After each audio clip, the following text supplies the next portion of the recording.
Talk about someone we need to hear from on a regular basis. We need yeah. our shot of vitamin T. It's time for our weekly conversation with Teresa Tomeo. Good morning, Teresa. Hey, Teresa. Hi, Teresa. Buongiorno. How are you? Giving thanks that you're in a traffic jam, I think.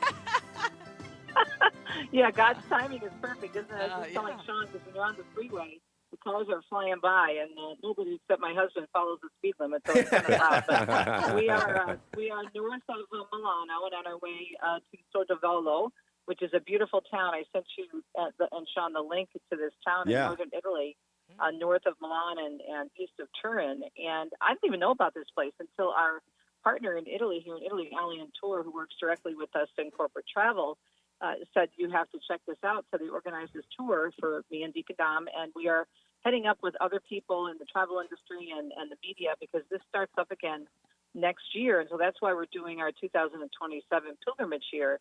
And it includes not only this passion play that's been taking place since the early 1800s, but also many important shrines, the Marian shrine, and some shrines that Saint Frassati, Pier Giorgio Frassati, used to visit. So we're getting a tour, meeting up with the city, the managers of the production, going to the open air theater.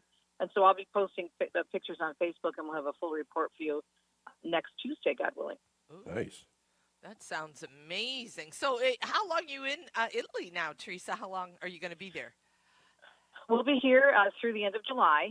We got Okay. here right after Easter on April 25th, and it's been a very busy time. And of course, after the relics, there's some other events related to the release of the new St. Francis book and a lot of other things that we're doing here related to various projects. But it's going by way too fast for me, Pat. It's only been 2 weeks, and I feel like it's way too fast. Oh, I bet. I bet. Yeah. Yeah.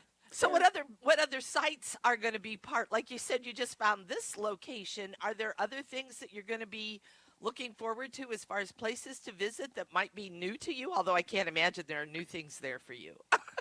Well, I'll tell you, that's amazing because every time I turn around, Pat, there's something new to discover. As I said, I never heard of this passion play at all. Yeah. And then we've been coming to Wow. Italy for 25 years. It's kind of remote because it's in the region of Piedmont, which is way, way in the north, and it's actually part of the heritage of Pope Francis. His family was from Lombardy and Piedmont. It's a beautiful area. It's like the other Tuscany north. I mean, if you look at Umbria, where we live part-time, that's considered the other Tuscany in the central part of Italy, and Piedmont, because of its greenery and its wineries known for its red wine, that's considered like the Tuscany of the north. So I'm looking forward to seeing some of the towns associated with this passion play and also these sites that were visited, and they were regular shrines for St. Pier Giorgio Frassati, one of my favorite saints. So this is going to be all new for us. We're very excited, and it sounds like a very organized experience. And I'm going to sit down with the production managers and some of the actors in this passion play, so that'll be fun, too. They're willing to do an interview with me. What's amazing to me is we don't have anything in our country that happens every 5 years. But if somebody likes something, we do it every year, Yeah. So this idea that even the pace, just the idea that a town would put together this passion play and be so disciplined to only do it every 5 years.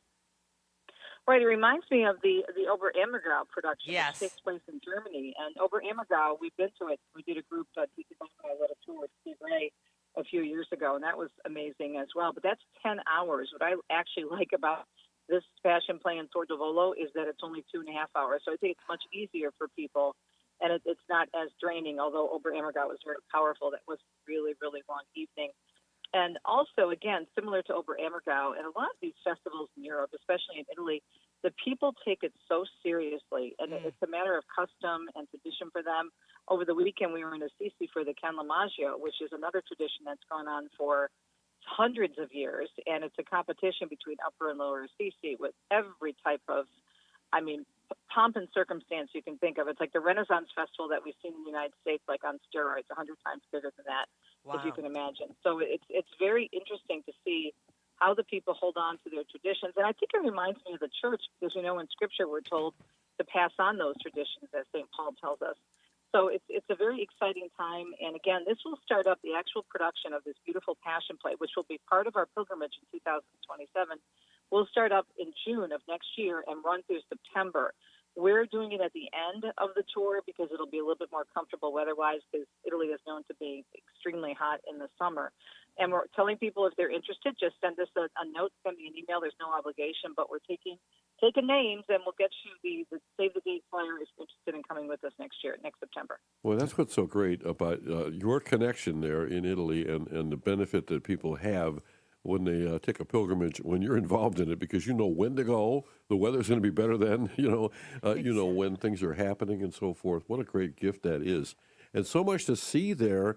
He's just describing it. It just sounds so beautiful. I want to be there. I know. Well, you guys have to come. Why don't we do a pilgrimage with Annunciation Radio for crying out loud? I love that. I would love love to do that.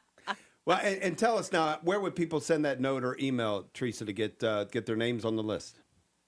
They could just go through my website because there's a direct link to email me, teresatomeo.com, or they can give our friends at Corporate Travel a call at 313-565-8888, and we have a save the date flyer that we can send them. No obligation. We're just going to give you the outline of the tour, and then I'll be following up later next week on this. So I'm off all this week because we have a three full day event, and then we're traveling back on Friday because it's quite a ways from where we live in Umbria. It's about 6.5 hours, so we're taking 2 days to travel there and back. But pretty exciting stuff. And I want to say that I will be praying for Annunciation Radio. I will take your petitions for the listeners and also for the drive to all the different shrines that will be visiting. Oh, thank you. So I will keep you guys in my prayer. Yeah. Well, we are $210 away from our goal this hour. $210 of matching pledge dollars left, Teresa. So what might you say to our, well, not what might you say, what would you say to our listeners who are tuned in right now to help us with that $210 Well, remaining? I would say think about where we would be without Catholic radio. I don't even want to think about it. And what I love to tell people about Catholic radio and supporting Annunciation and our many other affiliates through W10 is you're not only helping your own relationship with the Lord and the church, but by contributing to your local station, you are contributing to your diocese, you're contributing to the church in the country, and you're evangelizing all over the world because the programs that you support, when you're supporting Annunciation Radio, Annunciation also carries shows produced by my network, EWTN, that go all over the world. So you're not only helping your own family and the domestic church, but you're helping your local diocese, you're helping the U.S. church, and you're helping the world church. And that is what we call shy evangelization. A lot of people are not, maybe they're just not made to evangelize publicly. Now, some people are called to do that, others aren't.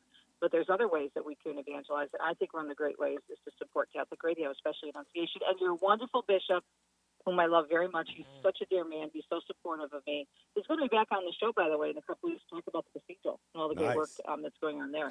Yeah. So, yeah. I know he enjoys you. He said to me last time I was with him, he said, I asked him to do something with me. He said, yeah, you're no Teresa Tomeo, but yeah, I'll do it. Yeah, that's the way it goes.